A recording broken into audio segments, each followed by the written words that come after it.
Recording. Okay, well, welcome to the next installment regarding the Maryland campaign. This is regarding the fight, the Sunken Road, Bloody Lane. There'll be two more at least after this, but this will kind of tie the middle of the battlefield together during the course of September 17th, 1862. Now, a little bit about the context of the battle. So, where are we? Kind of catching us back up to where we are, bring us up to speed as to what's going on around the Sunken Lane. Um, this area is about the middle of Lee's lines on September 17th, 1862. It's in between the cornfield and Middle Bridge or Burnside's Bridge. Okay.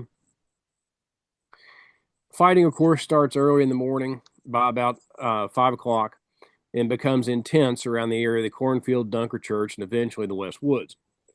And what's going to happen, if you recall from the first um, installments of this, and I beg your pardon in advance. I'm coming down with something, so I'm about a half a bubble out of plum, and I don't sound very good. Um, is that Lee's left is going to be seriously threatened actually during the course of the morning and headed up toward the afternoon, and that's where the bulk of McClellan's attack is going to fall, especially in the morning between 5 o'clock and about 9 or 9:30. And it's this threatened flank that is really causing, in the beginning, early in the morning, that's causing Lee a lot of anxiety. And it's also the main point of effort of the Union Army. There's Dunkard Church there in the background, you can see on the slide. And Lee is going to start drawing off large numbers of his troops from around the battlefield to support the effort in that area. Lee's position is kind of tricky. His back is effectively the Potomac. Now, not literally, but he's within a mile or two of the Potomac, regardless of where you're at in Lee's line. He's less than a mile from Shepherdstown, or about a mile from Shepherdstown at most point in his lines. Um, and then just beyond Shepherdstown is the Potomac. He's not in a very good position in the morning to withstand much of an assault. And I think really the course of the battle kind of shows us that. Well, for two reasons. Number one, half of his army is not there. And number two, um, he's just not in the best of positions in the morning to start the battle. He's been fighting over the course of the past few days, so his armies fought at South Mountain and at Harper's Ferry. Harper's Ferry was a resounding success. South Mountain was a defeat. Um, and during the course of the fighting, especially at South Mountain, both the Army of Northern Virginia and the Army of the Potomac have expended a lot of their ordnance.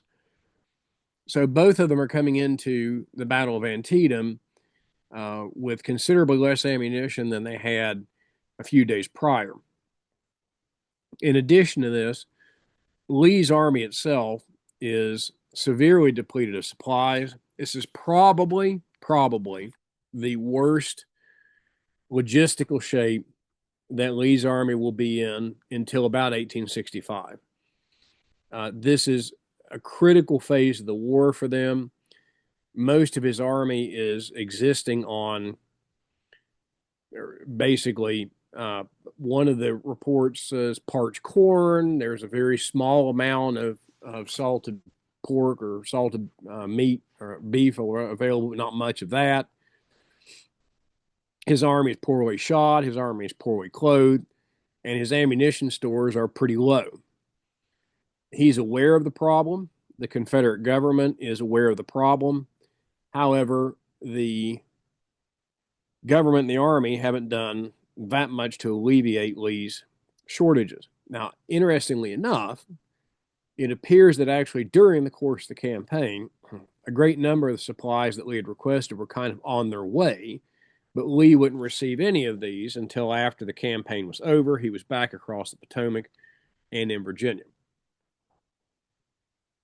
At which point, actually, between about September and December of 62, Lee's army is probably as well supplied as it will ever be during the course of the war.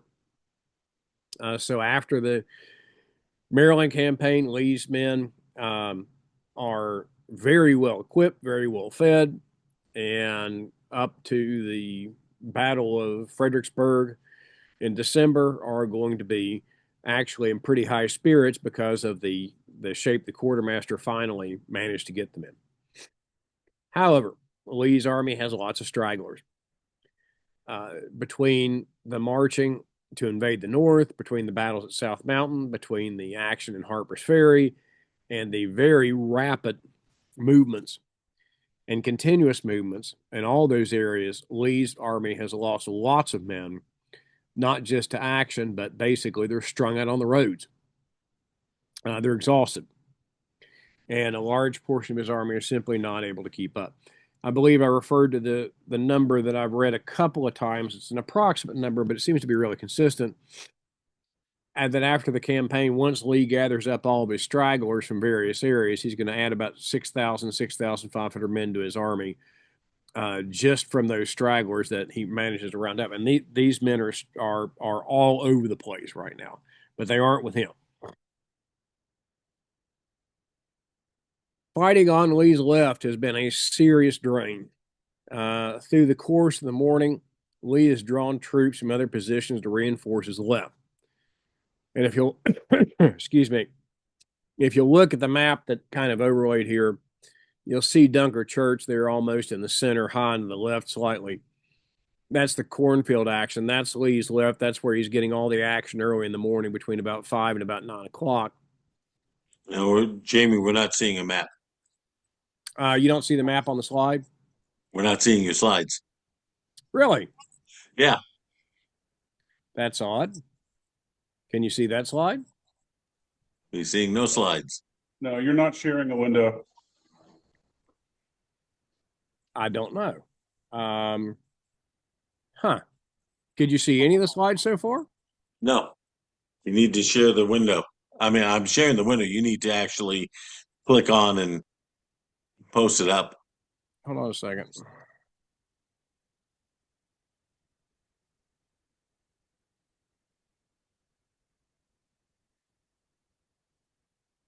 There it goes. All right. Now we see your slides. All right, very good. I'm sorry. I was clicking along through these. And I thought we were okay. I apologize. Okay. So can you see that map? Yes. Okay. If you see Dunker Church is marked by the black square with a little cross, it's kind of high in the left off center. That is the focus. So the area around the cornfield Dunker Church is the focus of the action from about 5 in the morning until about 9 o'clock. Now, the battle at Sunken Lane or Bloody Lane is going to start about, Sunken Road Bloody Lane is going to start about 9 o'clock. There's going to be 4 hours, about 4.5 hours of really serious action in that part. And you can see why Lee is so concerned about holding on to that left. He's very close. I mean, Stuart's cavalry, part of Stuart's cavalry is the only thing, really connecting Lee to that river line. The town of Sharpsburg is just basically a little south of him. And you can see how close that Lee is to the Potomac River at any of those given spots. And what this is doing is Lee is so concerned about that left that he keeps pulling units from around his line to reinforce the left because that's the federal advance's main point of effort. It's kind of the Schwerpunkt, that they're going for is that left-hand side of Lee's line. And he's fighting tenaciously to hold on to it.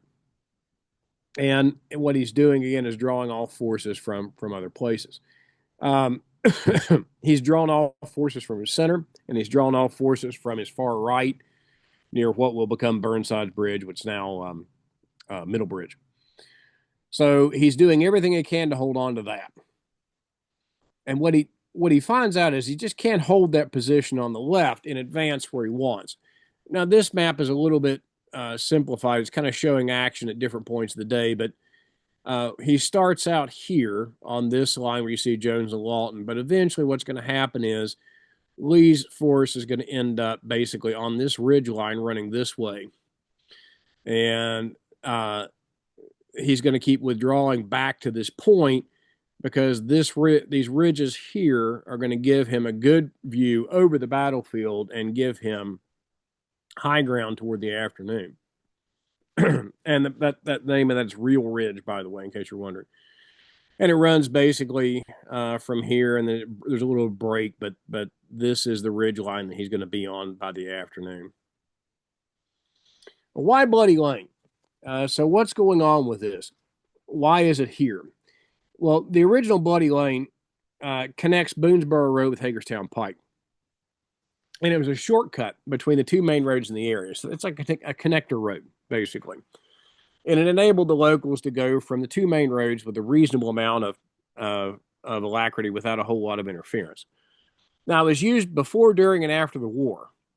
So one thing you kind of have to understand about it when you're standing there is it doesn't look exactly the same as it did during the war, but it looks very close to the way it did during the war.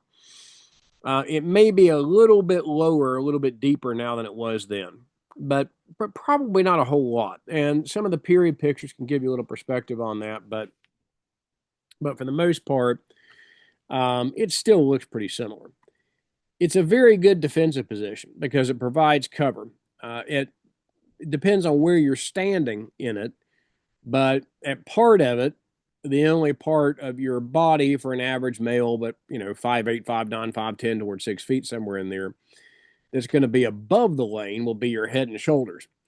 The further you go kind of east on the lane, the shallower the lane gets and the more exposed you are, but still you've got some decent amount of cover, kind of an unintentional trench really is the way to look at it.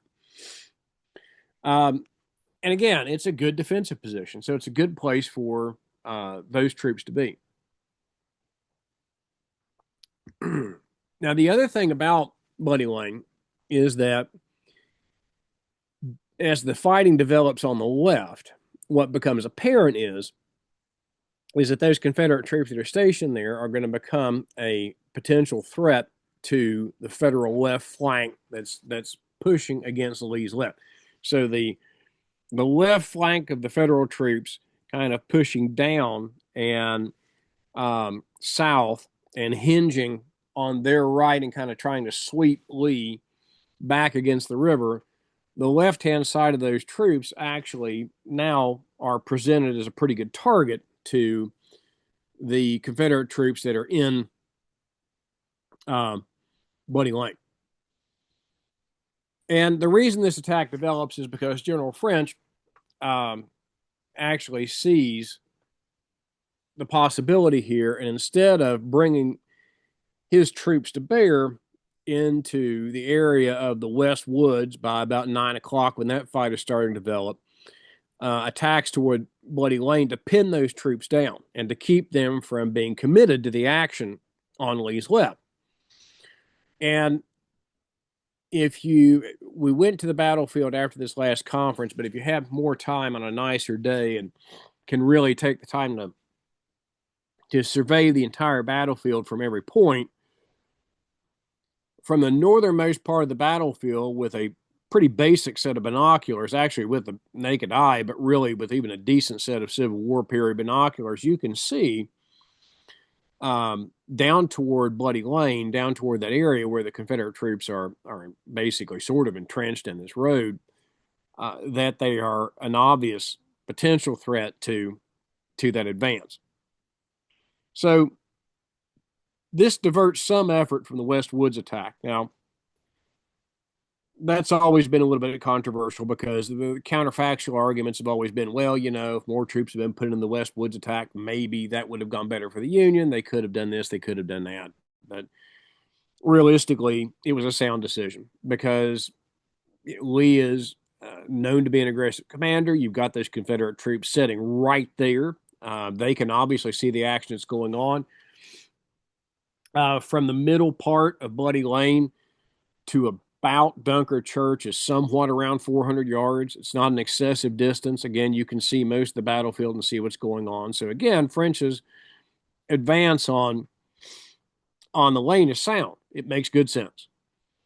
and it secures the Federal or Union left flank from kind of hanging in the air, and it also keeps Lee from drawing these forces off to his left, either in a flanking attack toward the Federal left or in an effort to reinforce the forces that are engaged now by about 9 or 9:30 in the morning in the West Woods fight.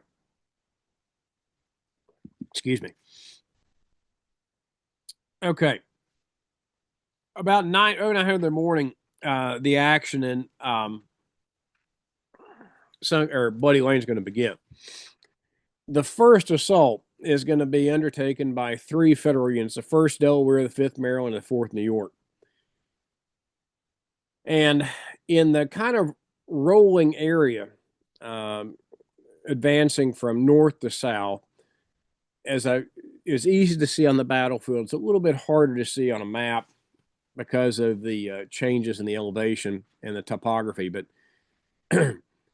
these troops are going to be in view and not be in view, and they'll be in view and they'll not be in view. And then finally, right before these troops come upon Bloody Lane, they'll be in view again.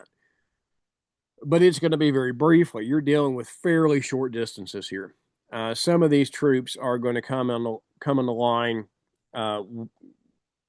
within 30 or 40 yards of Bloody Lane from the depression they're in, advancing upon advancing upon the lane. And none of these units, the 1st Delaware, the 5th Maryland, and the 4th New York, are especially experienced. They're all fairly inexperienced units, and the Confederate forces under Anderson and Rhodes, holding the lane at this point, are going to hold their fire until all 3 units in this brigade are very close, within probably 30 or 40 yards, and then they just unleash a devastating fire on them that is going to end up inflicting about 25% casualties on all of these units in a matter of minutes. It's going to be a brief fight, that the first part of this assault. And the initial volley again is from G.B. Anderson, and I put the initials in there for Anderson because there are a couple of Andersons that are going to be involved in this fight, the Confederate side. And it's a pretty successful defense. And the 1st Delaware, the 5th Maryland, the 4th New York, and the Weber are going to fall back, not in disarray, in pretty good order, but they're going to be beaten back in a matter of minutes from their attack on this line. Now, immediately behind them is Morris's brigade, within a couple of hundred yards at the most as this assault begins. The 14th Connecticut, 103rd Pennsylvania, 108th New York, and they're going to advance behind Weber's brigade and start advancing through the parts of Weber's brigade that are there kind of at this point, taking cover on the ground, and again, kind of carry into a second assault no later than about 9:30 in the morning. So this is all going to happen within a span of about 30 minutes or so. And again, some of these troops have seen a little action, but a lot of them haven't seen very much. And by about 9:30, what's happening is you've had 2 different assaults at this point on Bloody Lane, and neither one of them have seriously depleted the Confederate defenders or have threatened to dislodge the Confederate defenders at this point. Now, what's going to start to change is this. Those 2 brigades that have attacked Bloody Lane are now probably more Morris's brigade than Weber's brigade, going to start returning fire on Bloody Lane from reasonably good cover. Now, not nearly as good cover as Bloody Lane, but from prone positions with a little bit of elevation to help them out. And by about 9:30, especially Anderson and Rhodes divisions that are in Bloody Lane and that are smaller, because again, at this point, you've got a Union division against a Confederate brigade, basically. And what it's going to be pretty soon is 2 Union divisions against 2 Confederate brigades. And the volume of fire is going to start beginning to tell. And the Confederates, by about 9:30, are going to start taking some notable, excuse me, casualties. And it's going to be a kind of a grinding process. So the fire is going to be kept up on them for quite a long time. Beginning about 9:30, there's going to be a really brief Confederate counterattack. This is after the second Union assault kind of flounders and comes to a halt. There's a brief sally out of the Sunken Road on the left, especially under roads, but it's not much of anything. It's more or less a very short advance. They return to the road. French is then going to, and then some of the Confederate units didn't even leave the position. French is going to send in Kimball's Brigade, 14th Indiana, the 8th Ohio, the 132nd Pennsylvania, 7th West Virginia. Now, these units have seen more action than some of the units previously, but again, some of these units are still a little bit inexperienced. What's going to happen is they're going to advance through some of the Federal units that are actually there. Now, they're not standing and firing. They're mostly lying down prone and firing. But it's still going to be a problem because you got to keep in mind that during this period, the units are going to advance as a block, as a unit, and anything like that is going to disrupt their advance, and they're going to have to, spend more time kind of picking their way through it, et cetera, and it's going to cause a little bit of grief in the advance toward the Confederate position. Now, about 10 o'clock, Confederate reinforcements will begin to arrive under Robert Anderson, the other Anderson I was telling you about. And they're coming in from Harper's Ferry, but here's the problem with Anderson's men. Anderson's men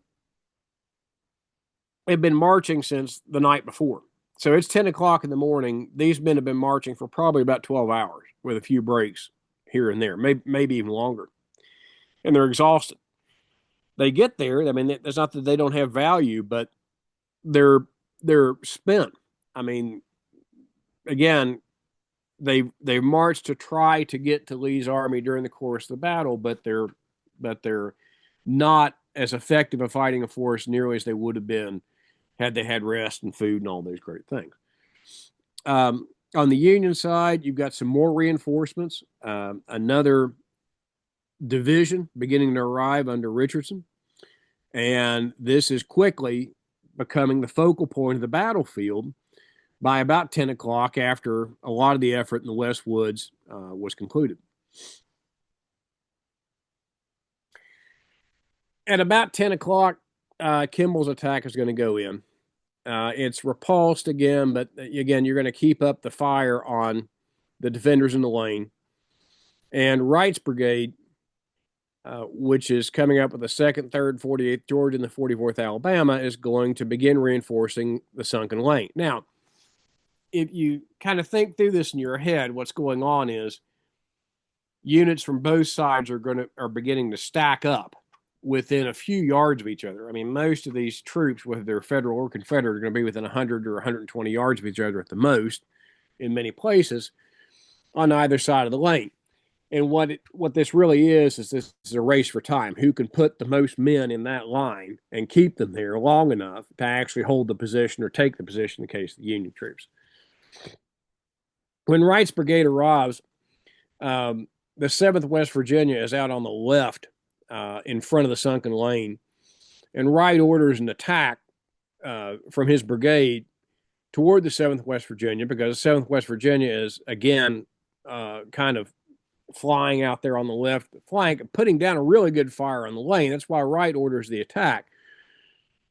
When Wright orders his brigade to attack out of the Sunken Lane, only one of the regiments actually complies and goes out of the Sunken Lane. It's the 3rd Georgia and heads toward the 7th West Virginia, at which point the 7th West Virginia just aims a little bit further to the left and blasts the 3rd Georgia right back into the lane. They come out of the lane, they make a short sally toward the 7th West Virginia. They get a tremendous volley of musketry, and they scurry back into the lane. And that's really going to be the last attempt at anything like a Confederate attack out of the lane during the course of the action. Now, behind, again, I keep telling you that, they're stacking up and stacking up and stacking up on both sides. And by this point, Meagher's brigade is forming up, again, kind of on the lee side of that hill, behind where the action is taking place, and getting ready to launch the next federal attack on Sunken Lane. Now, this fight's been going on for realistically about an hour and 30 minutes. Okay. Both sides have been continually reinforcing during the course of this battle. And what's happening is there's been a continual attrition by fire for about an hour now, between 9:30 and 10:30. Confederate reinforcements have arrived. Confederate artillery is starting to come up and make itself felt. Federal artillery is starting to come up and make itself somewhat felt on the area.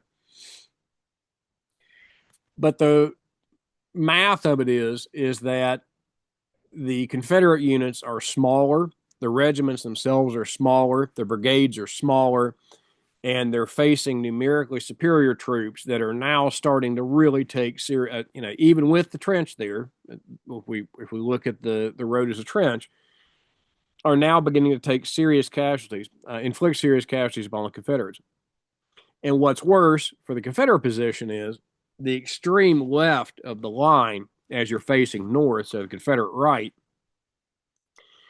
is continually being encroached upon. So the federal attack keeps pushing a little bit further and a little bit further, more on the Confederate right at the end of that lane, especially where it's really shallow, and is starting to try to kind of turn that Confederate right flank, and is now getting a position where it can.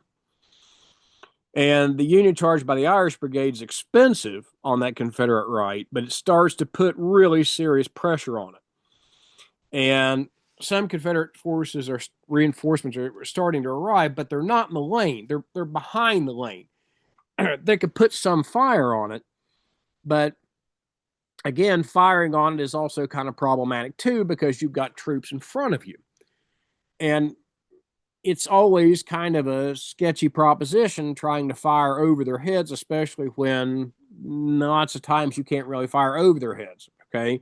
You got Union troops at slight elevation in spots, but that's still kind of a dangerous proposition. And they're not on the spot. They're still a little bit back. What's going to happen is that Rhodes's men are going to try to realign their position. And there's a little bit of disagreement as to what the order is and how this happens and what exactly caused it to happen. The universal agreement is it was a misunderstood order. And instead of refusing the right and beginning to kind of hinge the Confederate line back further right to make more of an L shape or like an angle shape and get that Confederate right flank out away from that Federal advance that's pressing in on it, the order is misunderstood, and one of the Alabama regiments, instead of refusing the right and wheeling on the left back to the rear, does an about face and starts to go in the opposite direction. And it looks like they're leaving Bloody Lane. And what happens is, and this is not hard to understand why this happens. This has nothing to do with men not holding their position, this has nothing to do with them being cowardly or not fighting, but with all the fire going on and the tremendous volume of fire and the noise, what the other units see is that unit leaving. And the assumption at that point is, oh, we must be retreating. So the rest of the line in Bloody Lane starts to actually pull away. It starts to actually pull out. And this is when the position at Bloody Lane begins to collapse. Now, it's interesting to kind of consider what happens at this point, because this is not a rout. But it is the Confederate units become disorganized in the process of leaving the lane. So if it were a rout, it would have been a lot differently. They're withdrawing in pretty good order, but they're confused. And what's going to happen is all of these troops that are involved either in Bloody Lane or in support of Bloody Lane are going to all get mixed together. And it's going to create a mess, and they're all going to become disorganized. And it's going to create an organizational problem. It's going to take quite a while to actually sort those troops out. Now, what's happening by about 11:30? And again, we're not dealing with, we passed the action on the left. The West Woods fight's over. The cornfield fight's over. All of that's over. And at this point, Lee's center is again having to fall back. It's been pressured out of Bloody Lane, regardless of what the cause was. Again, the misunderstood order. But the reality of it is this: they probably couldn't have stayed in that lane a whole lot longer anyway. And this is from accounts of the period. This is from post-war accounts. It seems that position was about at the end of its usefulness. It's the point where the federal attack is becoming so strong, and with more troops even stacked up behind them, it's not very reasonable to think that this position could have been held much longer anyway. So now Lee's forces are withdrawing left and center toward Real Ridge. Okay, that little ridge that's just to the basically kind of to the north and to the east of Sharpsburg itself. I mean, barely on the outskirts of the town. And it is high ground that actually overlooks pretty much the rest of the battlefield. Middle Bridge is going to hold out, or Burnside Bridge is going to hold out until about 2 o'clock. So a little bit longer. But the left and the center are now going to be basically untenable. And most of those troops, not all of them, but most of them are going to start kind of moving back. Now, there's going to be in the next episode, we'll talk about, there's a little bit of a counterattack in there. But what's going to continue to happen is that forces are going to continue to arrive from the Harpers Ferry area, actually some Federal and some Confederate, and kind of trickle into the area as they go. But if you'll recall from the last episode, we were talking about Burnside Bridge, what's going to happen there eventually is that, the attack is going to be much better organized, number one. They're going to be outflanked, number two. And when they finally start looking back to see what's happening with these troops that are, somewhat disorganized with one little effective counterattack built in, but now kind of moving back there toward Real Ridge, is they're going to see that they're completely exposed and they can't hang out there anymore either. So to give you some idea of how this battle develops over the course of time, we want to think about it from about 5 in the morning until about 2 o'clock in the afternoon. The action is going to kind of evolve from Lee's left to Lee's right. And in all three instances, what's going to happen is, regardless of reinforcements, Lee's army is going to kind of keep pulling back to that piece of high ground, a Real Ridge, as the battle continues, and he gets dislodged from each of these successive positions by Federal attacks. And Real Ridge is really becoming the main Confederate position. And arguably, by about 11 o'clock or so, it's quickly obvious that this is going to be the, Lee's kind of last redoubt, so to speak. This is going to be the place where Lee is going to make his stand. And it's quickly becoming the main Confederate position. Now, when we were on the tour and Reed was there, I was trying to point out, especially from Bloody Lane, if you look at Real Ridge from Bloody Lane, and you can see this from even further east, you can see what a really good little piece of ground that is. And it overlooks the entire battlefield for the most part. And what McClellan is beginning to see by noon, 2 o'clock, 3 o'clock, 4 o'clock, is that Lee's army is pulling up on that ridge. Now, it's not especially tall, but it's at a notable elevation, and it gives really good fields of fire. And you can't really approach that ridge through much cover. To give you an analogy that actually kind of makes sense if you've seen the ground and comes somewhat close to approximating it, the ground leading from Reels Ridge, which is where the Confederate lines beginning to form up, to the east, where McClellan would have to approach from, really does kind of resemble the Union line at Gettysburg on the third day.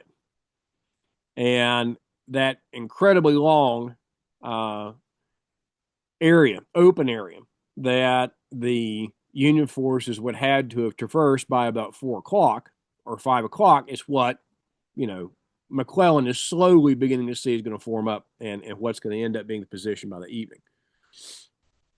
Not that he's going to let up on the pressure. He doesn't. But, this is turning into a morning battle from, let's say, 5 o'clock to noon, afternoon. And then there's the potential of the evening battle later on that would have occurred for, Real Ridge, had McClellan decided to continue the attack. We'll talk about that again later, too. All right. Thank you very much. Do you have any questions? I apologize for the slideshare, by the way.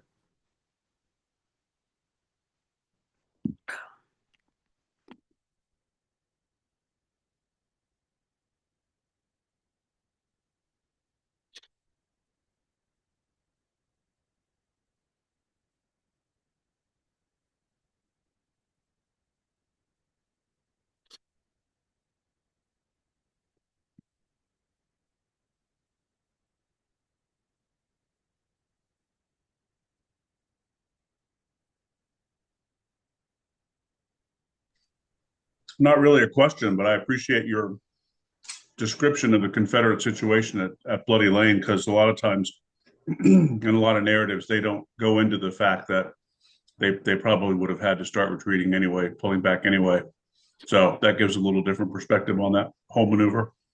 Yeah, and I think part of it is that I think the reason that people for so long really ignored that fact is because for over 100 years, really over 130 years, people really criticized McClellan severely for not continuing the fight in the afternoon and the evening.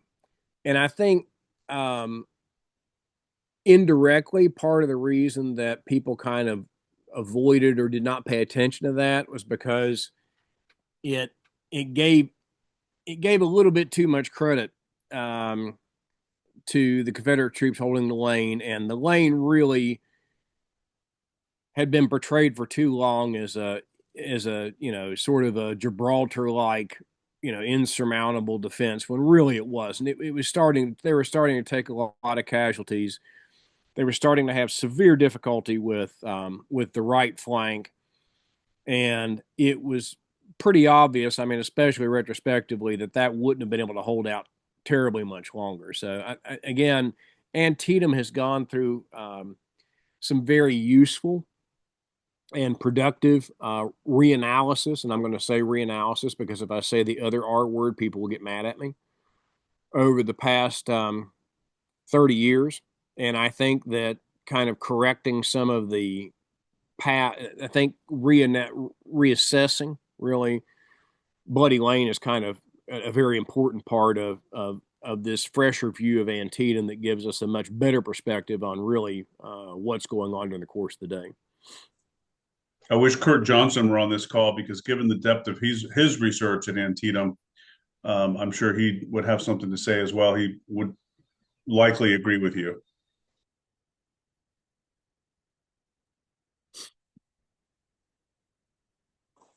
To give you a reference, Kurt Johnson was the VP of Hero for a decade. Oh, he was one of the people that we worked with fairly regularly.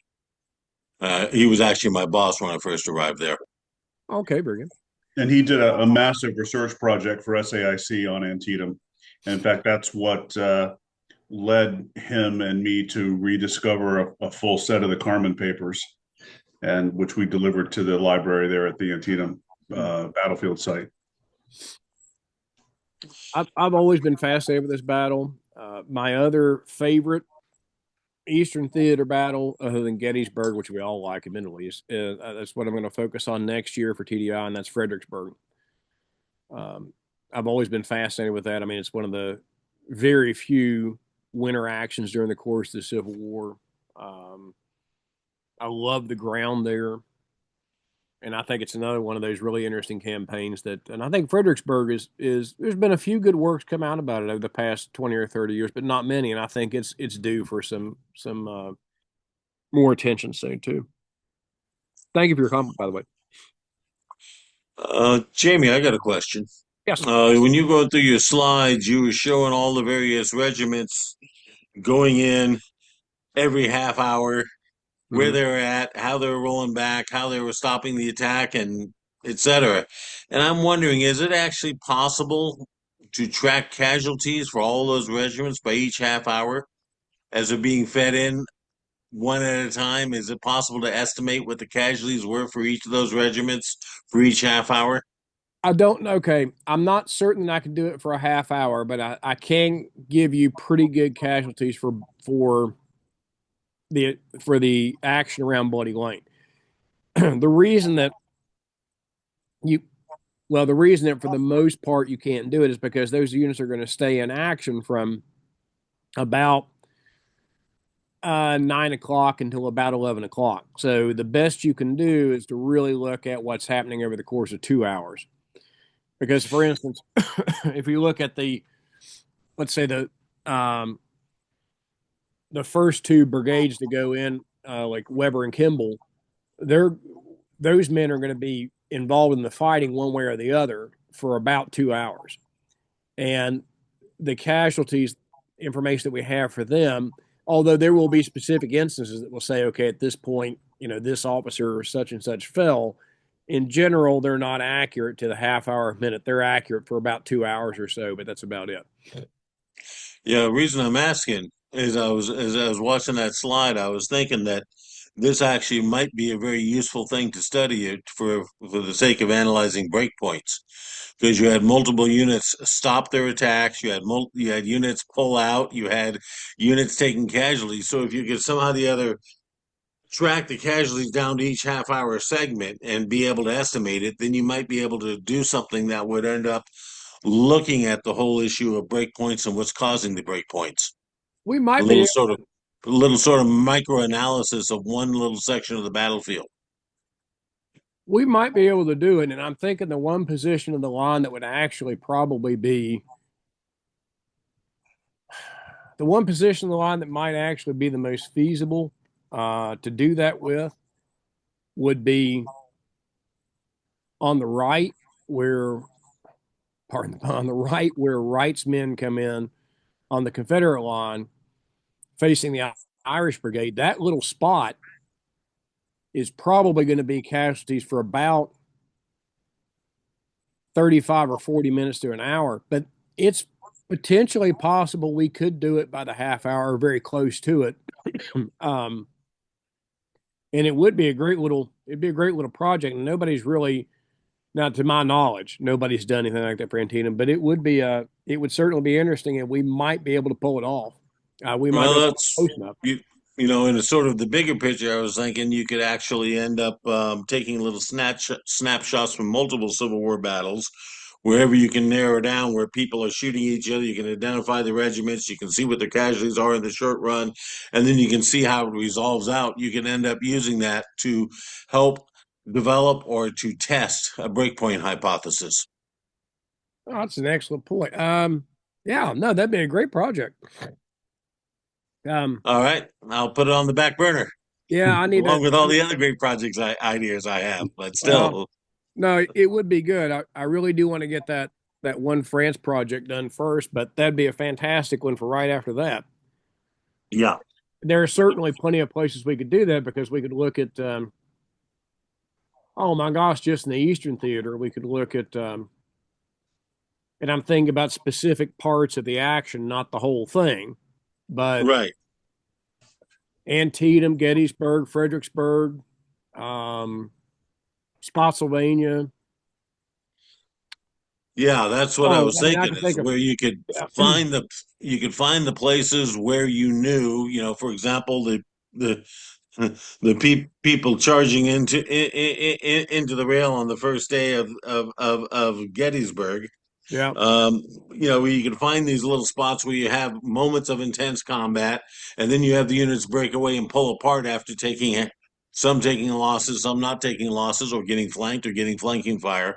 And you Yeah. could end up, if you could build up, 60 or so of those cases, then you'd have some basis for developing some breakpoint hypothesis. No, it's a great idea. Yeah. No, I think we need to do that some point.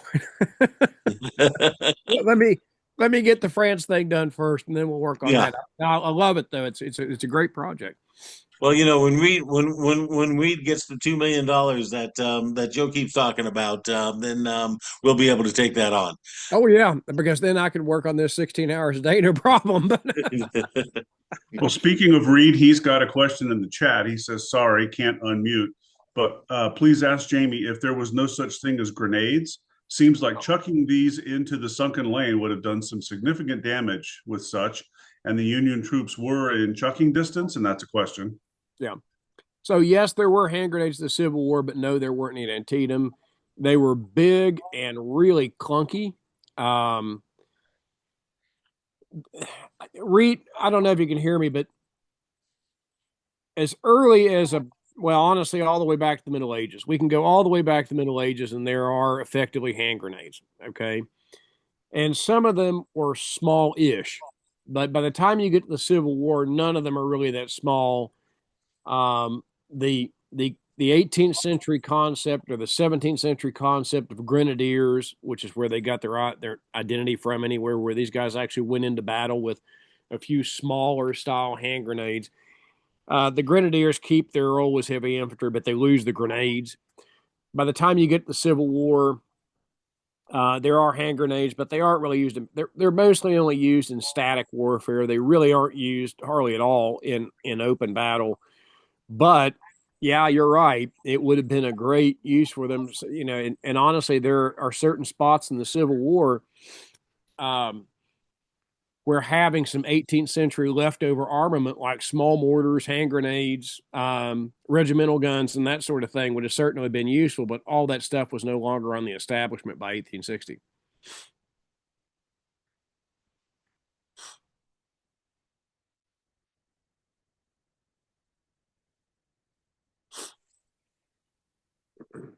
Okay, do we have any questions out there? No, I got mine in. Jay, I got a question for you. Um, the study that you and Kurt did on the Civil War for SASC, whatever ended up happening with that? Some of it got printed out. I think I have the entire output of it, but it's on 5 1/4 inch floppy disks. Oh wow! Okay, Yeah. so you have an electronic format still, if it hasn't magically erased Well, itself. yeah, there's that, and just the fact that there's no devices left that I'm aware of where I can actually read that disk. I do keep one computer that can still read floppy disk. Is that right? I'm Yeah, so I happy to have it send stored in my you. basement. I have it stored Uh, in my basement. So when I shut down the office, I kept one computer just in case. that was So, very forethoughtful of you. Well, I can package up everything I've got and send it to you if you're interested. well, let me hold off on doing that right now. But if we end up getting an office set up in a few months, then I may take you up on that. Okay, it'd be great to be able to translate that stuff into a more current format, maybe get it out on the cloud somewhere so that it stays alive. Yeah, well, the problem you got with disk is that they lose their magnetic signature over the course of 30 to 50 years. I know. And so it's not a permanent storage method. Yeah, and it's been almost 50 years, if you can believe that. Yeah. So they may not be readable. Same thing with the A2D2, the anti-armor defense data study. Um, I've got all the outputs from that printed out and on floppies. Yeah. Well, Now the floppy, these are the type of things that need to be saved, but like you can't do it till you got an office and you got spare staff and spare time to do it. right on. All right. Well, keep that in your back pocket. I've got all that stuff here. Yeah. But that's okay. My understanding is until like 2 or 3 years ago, the Air Force launch mechanisms for the ICBM still used like 7.5 inch floppy drives because they were unhackable, and the Air Force thought they still liked. I mean, it's only been a few years since they got rid of those, so somebody was still making those disks for a long time in the drives. Well, the problem we got is we got a lot of work that we've done that's unique research. So I've got a whole lot of files from the Soviet archives on the Battle of Stalingrad. They're all sitting on disk, etc. The problem Mm. is that a disk, the electronic signature on a disk, will disappear after 30 to 50 years and will no longer be readable.